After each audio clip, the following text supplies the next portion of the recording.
कल्पना कीजिए, एक छोटे से गांव की धूल भरी गलियों में, जहां बच्चों के पास खेलने के लिए केवल पत्थर और मिट्टी था, वहीं एक बच्चा अपने बड़े सपनों के साथ चलता था।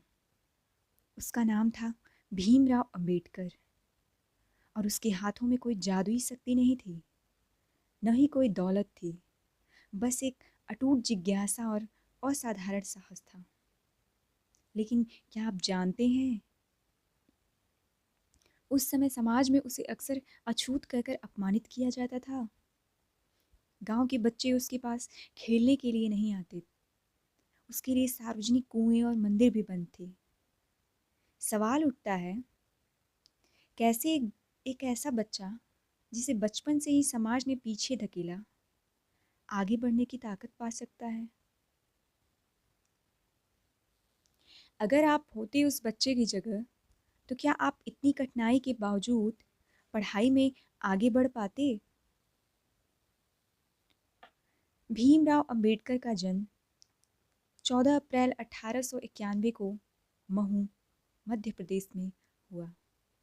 उनके पिता महात्मा राम जी अंबेडकर एक स्कूल में कर्मचारी थे, जो अपने बेटे को पढ़ाई में आगे बढ़ाने की पूरी कोशिश कर रहे थे। लेकिन घर की स्थिति बेहद कमज़ोर थी। कभी कभी भीमराव को स्कूल की किताबें खरीदने के लिए खुद पैसे इकट्ठे करने पड़ते थे। और अब सबसे बड़ा सस्पेंस, जब भीमराव केवल 12 साल के थे, उनके पिता का देहांत हो गया। एक ऐसे बच्चे के लिए जो अभी भी अपने जीवन की नींव रखी रहा था, यह अपूरणीय क्षति थी।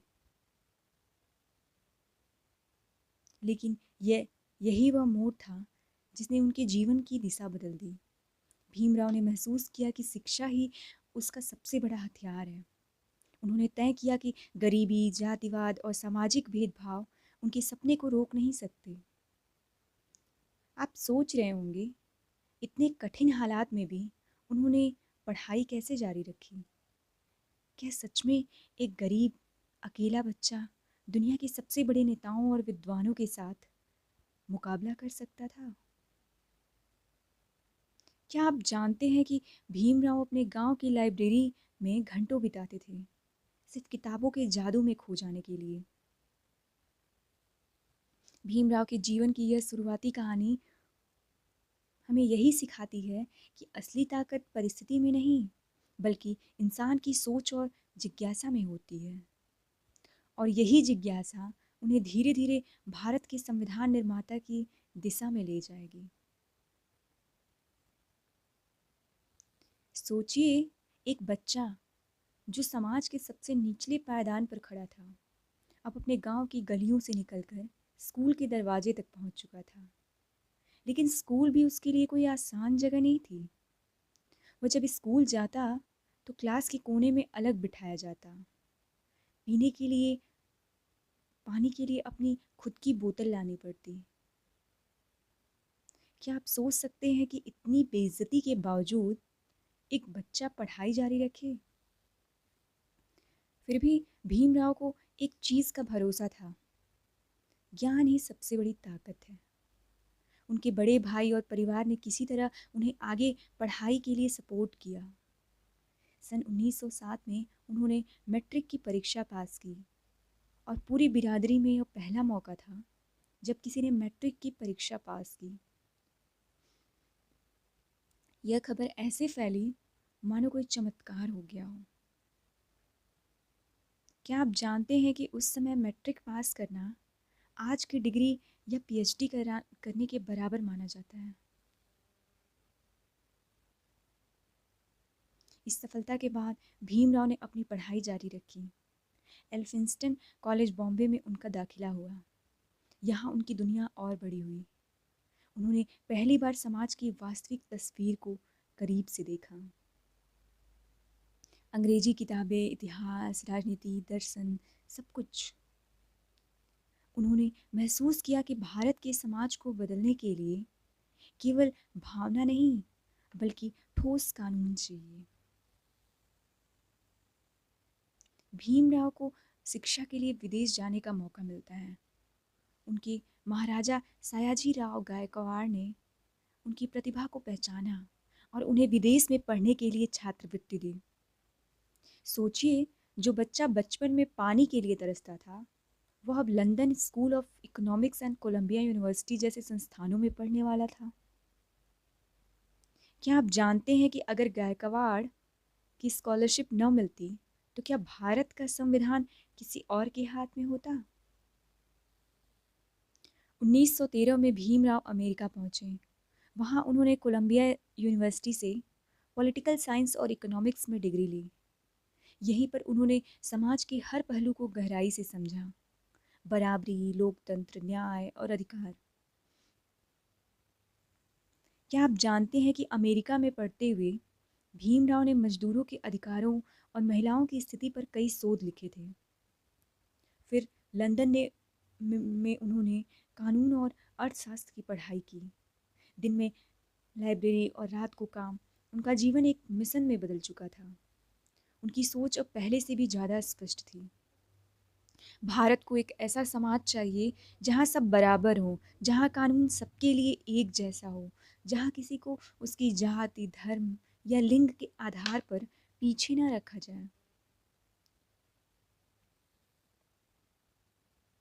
सोचिए, एक बच्चा जो कभी स्कूल में कोने में बैठता था, अब दुनिया के सबसे प्रतिष्ठित विश्वविद्यालयों से पढ़ाई करके वापस भारत लौट रहा है। उसके हाथ में डिग्रियां थीं, दिमाग में ज्ञान और दिल में अपने समाज के लिए जलता हुआ सपना। क्या आप सोच सकते हैं कि इतना बड़ा सफ़र तय करने के बाद किसी इंसान के मन में अपने देश के लिए क्या सपने होंगे? सन 1917 से 23 के बीच अंबेडकर ने भारत लौटकर समाज की असली तस्वीर फिर से देखी। वही भेदभाव, वही ऊंच नीच की दीवारें, लेकिन अब वह बच्चा बदल चुका था। अब वह एक विद्वान, वकील और समाज सुधारक था। उन्होंने महसूस किया कि केवल पढ़ाई और भाषण से कुछ नहीं होगा। इसके लिए आंदोलन चाहिए, संगठन चाहिए और कानून चाहिए। सबसे पहले उन्होंने बहिष्कृत हितकारिणी सभा की स्थापना की। इसका उद्देश्य था नीच माने जाने वाले वर्गों को शिक्षा एवं अधिकार दिलाना। क्या आप जानते हैं कि यह भारत का पहला संगठन था जिसने अछूतों के अधिकारों के लिए सीधे कानूनी और सामाजिक दोनों स्तर पर लड़ाई लड़ी? फिर आया वह ऐतिहासिक पल, चौदार तालाब सत्याग्रह 1927 में। इस आंदोलन में अंबेडकर ने हजारों लोगों को साथ लेकर यह अधिकार मांगा कि हमें भी सार्वजनिक पानी पीने का अधिकार है। क्या आपने सोचा है कि पानी जैसा साधारण अधिकार पाने के लिए भी इतने बड़े आंदोलन क्यों करने पड़े? इसी समय उन्होंने जातिवाद और सामाजिक अन्याय पर अपनी आवाज़ और तेज कर दी। उनके लेख, भाषण और आंदोलन अब ब्रिटिश सरकार तक पहुंचने लगे। धीरे धीरे उन्हें राजनीतिक स्तर पर भी मान्यता मिलने लगी। फिर आया 1930 से 32 का काल, जब दलितों के लिए अलग निर्वाचन मंडल का मुद्दा उठा और पूना पैक्ट हुआ। महात्मा गांधी और अंबेडकर आमने सामने थे। एक तरफ गांधी जी का आम समाज को एकजुट करने का प्रयास, दूसरी तरफ अंबेडकर का अपने समाज को स्वतंत्र राजनीतिक ताकत दिलाने का सपना। क्या आप जानते हैं कि पूना पैक्ट के समय अंबेडकर ने भारत के भविष्य को लेकर क्या चेतावनी दी थी? सन 1942 के बाद धीरे धीरे अंबेडकर की छवि एक ऐसे नेता के रूप में बनने लगी जिसे सिर्फ दलितों के लिए नहीं, बल्कि भारत के संविधान और लोकतंत्र के भविष्य के विशेषज्ञ के रूप में देखा जा रहा था। सोचिए, वह बच्चा जो कभी गांव के कुएं से पानी पीने के लिए तरसता था, अब पूरे भारत के नागरिकों के लिए समान अधिकार और न्याय सुनिश्चित करने वाला बन गया था। 1947 में आज़ादी के बाद देश की सबसे बड़ी चुनौती थी भारत का संविधान बनाना, और इसके लिए जिम्मेदारी दी गई डॉक्टर भीमराव अंबेडकर को। लेकिन यह काम आसान नहीं था। देश विभाजन के बाद राजनीतिक और सामाजिक माहौल बेहद जटिल था। अलग अलग धर्म, जाति और क्षेत्रों के लोगों के लिए अलग अलग हित थे। क्या आप सोच सकते हैं कि इतने विरोध और मतभेदों के बीच किसी एक व्यक्ति के लिए संविधान बनाना कितना कठिन काम था? अंबेडकर ने सबसे पहले यह समझा कि संविधान सिर्फ कागज का दस्तावेज नहीं, बल्कि देश का भविष्य है। उन्होंने कमेटियों का गठन किया, हजारों प्रस्ताव पढ़े और समझे, और यह सुनिश्चित किया कि हर नागरिक, चाहे उसका वर्ग या धर्म कुछ भी हो, बराबर अधिकार पाए। संविधान निर्माण की प्रक्रिया में कई बार उनका विरोध हुआ। कई नेता चाहते थे कि केवल समाज के लिए कुछ बड़े वर्गों के हितों की रक्षा हो, लेकिन अंबेडकर का मानना था कि देश तभी मजबूत होगा जब सबसे कमजोर की सुरक्षा होगी। क्या आपने कभी सोचा है कि अगर संविधान सिर्फ अमीर और शक्तिशाली लोगों के लिए लिखा जाता, तो भारत आज कैसा होता? अंबेडकर ने संविधान में शामिल किए समानता का अधिकार, जातिवाद के खिलाफ कानून, महिला अधिकार, शिक्षा और अवसर की गारंटी। 1949 में संविधान को अंतिम रूप दिया गया। 26 जनवरी 1950 को यह लागू हुआ और भारत एक लोकतांत्रिक, न्यायपूर्ण और स्वतंत्र देश बना। क्या आप जानते हैं कि अंबेडकर ने संविधान के निर्माण के दौरान कई बार अपने स्वास्थ्य की परवाह किए बिना दिन रात काम किया? अंबेडकर की विरासत आज भी हर भारतीय के दिल में जीवित है। उन्होंने दिखाया कि गरीबी और भेदभाव जीवन में बाधा नहीं है, अगर जिज्ञासा और साहस साथ हो।